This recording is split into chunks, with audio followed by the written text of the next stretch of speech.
Սիրելի քաղաքացիներ, ուզում եմ ձեզ հիշեցնել, որ քիչ առաջ այս ամբիոնից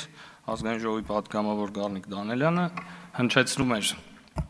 կամ ընթերցում էր մի նամակ մի անձի կողմից, ով համարվում է սրբազան եւ ով, հիշեցնեմ, պատրաստվում էր Երևանում պատերի տակ տարբեր մարդկանց գյուլել։ Ընդ որում Պարոն Դանելյան, ես անկեղծ ասած ձեր անդրադարձից ոչինչ չհասկացա, վերջը ինչքանով էր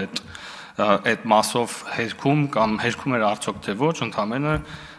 հիշեցնում էր այդ դրվագի մասին եւ որ մենք բոլորս այդ մասով առնվազն անհանգստացած էինք եւ զարմացած եւ դրան ի պատասխան ըստ էության ոչինչ չլսեցինք։ Ես կուզեի արձանագրել հետևյալը այսօրվա այս հարց ու պատասխանի արդյունքներով,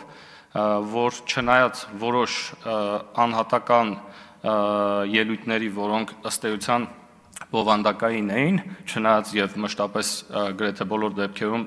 թվերի եւ տվյալների մանիպուլյացիա կար, բայց ընդհանուր առմամբ հարգելի գործընկերներ պետք է արձանագրել, որ մենք գործ ունենք բավականին ծույլ ընդդիմության հետ, որովհետեւ ըստ էության Պարոն Բագրատյանը կարճ անդրադարձավ դրան, բայց ես կուզեի փոքր-ինչ ավելի ծավալվել այս թեմայով։ Մեր ընդդիմությունը 5 տարի շարունակ առաջնորդվում է եւ այստեղից բարձրացնում է այն թեզերը, որոնք վերջիններս 2021 թվականի խորհրդարանական արտահերթ ընտրություններից առաջ քաշում։ Այսինքն նախընտրական քարոզարշավի հիմնական են բոլոր նարատիվները, որոնք մենք ավիցներ շարունակ լսել ենք 2021 թվականից առաջ, այսինքն ընտրություններից առաջ, 5 տարի շարունակ մենք այս նույն մտքերը շարունակաբար լսում ենք եւ սա հարգելի գործընկերներ արդեն սա հոգնեցուցիչ չի, սա արդեն ծիծաղալու էլ չի, անկեղծ եմ ձեզ ասում, որովհետեւ եթե մենք որպես ընդդիմություն եւ այս process-ի մաս կազմող իսկապես հոգնել ենք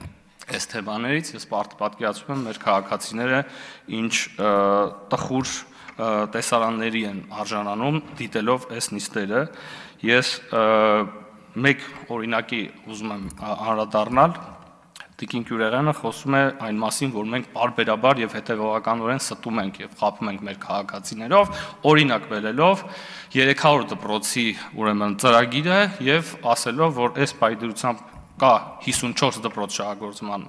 հանձնած եւ հնգամյա կառավարության ծրագրի շրջանակներում մենք ուշացնում ենք դպրոցների շինարարությունը, հետեւաբար մենք շարունակ խաբում եւ ստում ենք մեր ժողովրդին։ Ես ուզում եմ Տիկին Գյուլյանին եւ մեր ժողովրդին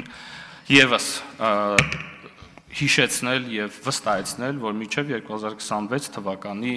ավարտ, ինչպես եւ խոստացվել է, 300 դպրոցները պատրաստ կլինեն, իսկ մեր ընդդիմությանը խորհուրդ կտամ եւս մեկ անգամ փոքր-ինչ ավել իրենց վրա աշխատել։ Շնորհակալություն։ Չմոռանաք հավանել տեսանյութը եւ բաժանորդագրվել Civic AM-ի YouTube-յան էջին։